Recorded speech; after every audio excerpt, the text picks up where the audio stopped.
ओ कुरुक्षेत्र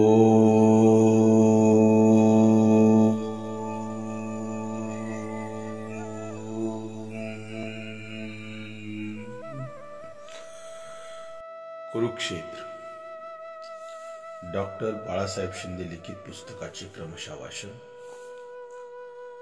दुष्यंत आणि शकुंतला. पूर्ववंशाचा विस्तार करणारे अनेक राजे होऊन गेले. त्यापैकी दुष्यंत नावाचा एक महान पराक्रमी राजा होऊन गेला. दुष्यंताने धर्माचे आणि न्यायाने प्रजापालन केले होते. त्यांच्या राज्यातील सर्व लोक धनधान्य संपन्न होते, संतुष्ट आणि आनंदी होते. एक दुसऱ्याशी प्रेमाने वागत होते. एकदा दुष्यंत आपले सैन्य बरोबर घेऊन शिकारीसाठी जंगलात गेला होता. त्यावेळी दुष्यंताने अनेक हिंसक पशूंची शिकार केली. एक हिंसक पशु जीव वाचवून पळून जाऊ लागला. त्याचा पाठलाग करीत दुष्यंत एकटाच पुढे एका घनदाट वनात गेला. सर्व सैन्य खूप मागे राहिले. पळून पळून दुष्यंत कंटाळला. भुकेलेला तहानलेला दुष्यंत हिंस्र पशुचा शोध घेत तसाच पुढे दुसऱ्या वनात गेला. ते विशाल वन विविध वृक्ष राजांनी फळाफुलांनी भरलेले होते. मधुरस पान करण्यासाठी भ्रमर गुंजारव करीत होते. मंजूळ गान करणारे पक्षी होते. शीतल छाया आणि सुगंधित हवेने वातावरण भरून गेले होते. विविध मनोहर आश्रमाने नटलेल्या त्या रमणीय वनामध्ये दुष्यंताने प्रवेश केला. निसर्ग सौंदर्य पाहत पाहत दुष्यंत पुढे पुढे चालला होता. त्याची नजर एका सुंदर आश्रमावर पडली. त्या आश्रमामध्ये अनेकानेक मुनिगण राहत होते.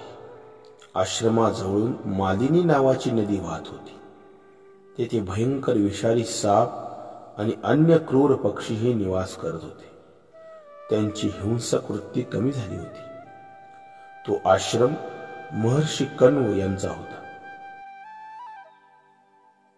त्यांचे दर्शन करावे म्हणून दुष्यंताने आपल्या सैनिकांना आश्रमापासून नदी किनाऱ्यावर थांबायला सांगितले व म्हटले, मी कण्व मुनींचे दर्शन करण्यासाठी जात आहे.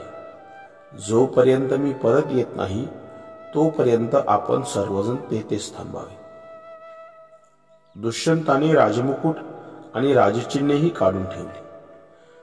मंत्री आणि पुरोहितांसह दुष्यंत तेथून कण्व मुनींच्या दर्शनासाठी आश्रमाकडे निघाला. आश्रम पाहताना कंटाळा, तहान, भूक विसरून गेला. मोठ्या आनंदाने आश्रमात प्रवेश केला. तो आश्रम म्हणजे जणू ब्रह्मलोकच होता. अनेक मुनिगण तप आणि होम करीत होते. मंत्रोच्चाराने आसमंत भरून गेला होता. राजाने आपल्याबरोबर आलेले मंत्री व पुरोहितालाही बाहेर थांबवले आणि दुष्यंत एकटाच पुढे गेला. कण्व मुनींच्या मुख्य आश्रमामध्ये प्रवेश केला. आश्रमामध्ये शांतता होती. कण्व मुनी दिसत नव्हते. दुष्यंताने विचारले, कोण आहे का आश्रमात? त्यावेळी तापसी वेश धारण केलेली एक सुंदर कन्या बाहेर आली. दुष्यंताकडे पाहून म्हणाली, अतिथी देव, आपले स्वागत आहे. पण आपण कोण आहात? मी इलन पुत्र राजा दुष्यंत आहे. महर्षी कण्व यांचे दर्शन करावे, संत संघाचा लाभ घ्यावा म्हणून मी येथे आलो आहे. तापसी कन्येने राजाचे स्वागत केले. राजाला आसन दिले. आदर सत्कार केला आणि म्हणाली, माझे पूज्य पिताश्री फळे आणण्यासाठी वनामध्ये गेले आहेत. राजा दुष्यंताने पाहिले, महर्षी आश्रमात नाही. सुहास्य वदनी सौंदर्यवती एक सुंदर कन्या एकटीच आहे. तिचे सौंदर्य पाहून राजा म्हणाला, हे परम सुंदरी, तू कोण आहेस? या आश्रमामध्ये, या जंगलामध्ये तू का आली आहेस? तुझ्या दर्शनाने मी मोहित झालो आहे. तापसी कन्या म्हणाली, महाराज, मी महान तपस्वी कण्व यांची कन्या आहे. कण्व माझी माता, पिता आणि गुरु आहेत. आपण आपल्या उद्देशपूर्तीसाठी माझ्या पिताजींशी प्रार्थना करावी. आपण अनुचित कार्य करू नये. परंतु कण्व तर ब्रह्मचारी आहेत. साक्षात धर्मराज सुद्धा आपल्या सदाचारापासून विचलित होतील, पण कण्व होणार नाहीत. अशा अवस्थेत तू कण्व यांची कन्या कशी असू शकशील? दुष्यंत राजाने विचारले. तापसी कन्या म्हणाली, खूप दिवसापूर्वीची गोष्ट आहे.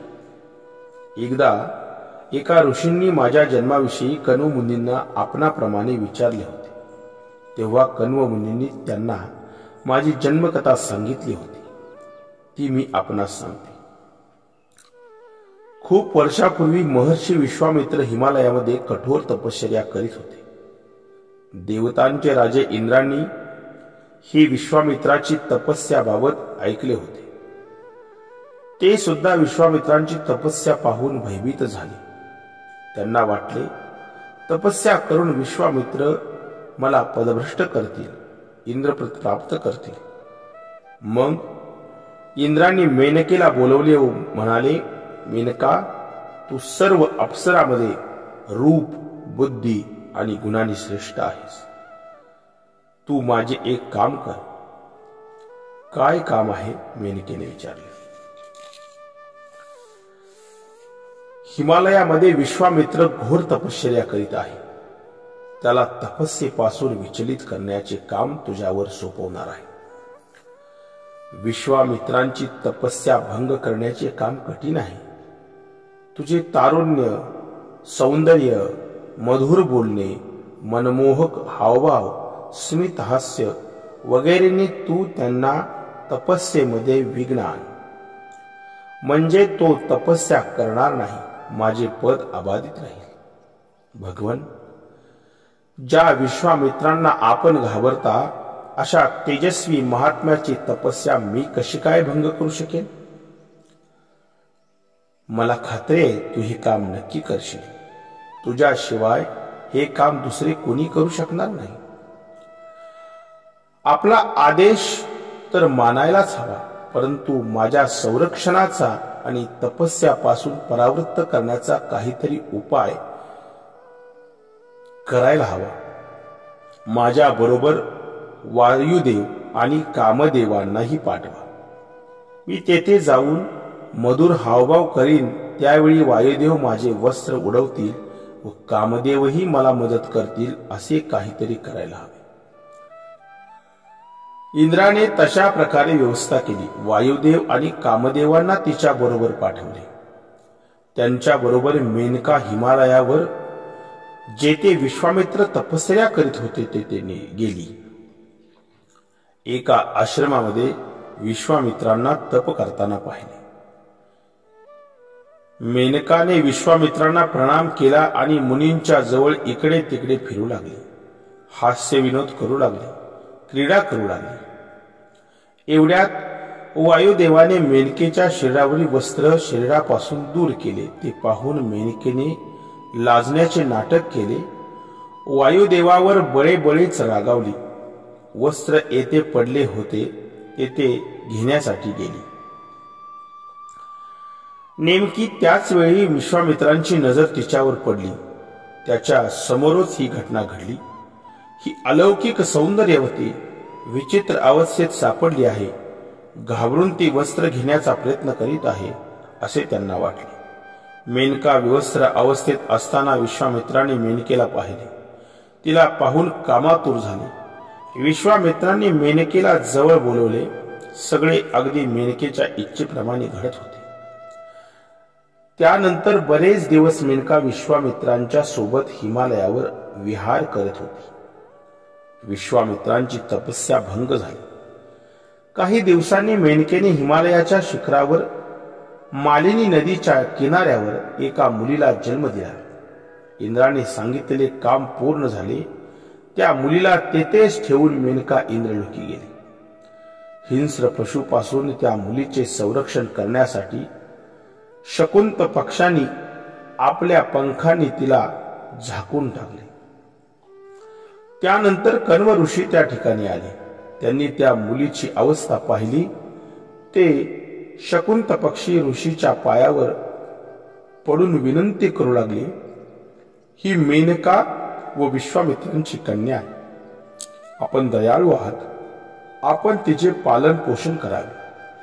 कण्व मुनी पक्षाची भाषा समजत होते, सर्व प्राण्यावर दयाभाव ठेवत होते. पुढील भाग ऐकण्यासाठी चॅनल सबस्क्राईब करा आणि बेल आयकॉन दाबा.